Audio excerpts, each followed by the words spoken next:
जय श्री राम मित्रों। जैसा कि आप सब जानते हैं कि हम छोटी छोटी बातों पर अपने मन में बहुत सारी बातें लेके बैठ जाते हैं जिसका कोई अस्तित्व नहीं होता है, कोई औचित्य ही नहीं होता है।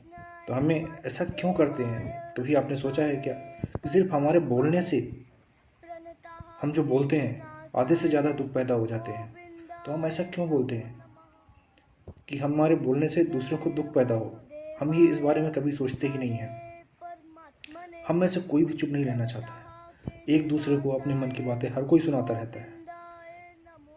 अपनी मन की जो ग्लानि है हम दूसरे को सुनाएंगे, दूसरा हमें सुना के जाएगा। इससे मानसिक तनाव पैदा हो जाते हैं, जबकि यथार्थ में बिल्कुल सही नहीं है। यह हम लोग क्यों नहीं समझते हैं कि हमारे जो पल हैं, हमारी जो जिंदगी है एक निश्चित है, उसमें हम इन सब बातों को लेके बैठेंगे तो जीवन का कोई अस्तित्व ही नहीं बनता है।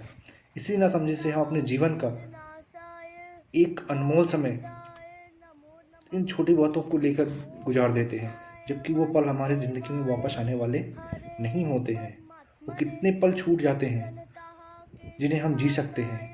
अपने ज़िंदगी में उन्हीं पलों को जीने के लिए लोग कितनी जतन करते हैं। हम उन छोटी छोटी बातों पर अपना सारा जीवन व्यस्त कर देते हैं।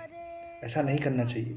वो कितने पल हमें जीने लायक होते हैं जिन्हें हम जी सकते हैं, एक दूसरे के लिए परोपकार में दे सकते हैं, एक दूसरे को आनंद दे सकते हैं, किसी की मदद कर सकते हैं, किसी की ज़िंदगी बचा सकते हैं।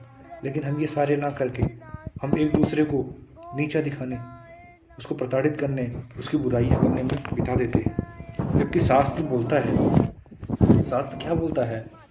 मौने चा कलहे नास्ति। मौन रहने से कलह समाप्त हो जाता है। ये सब जानते हैं।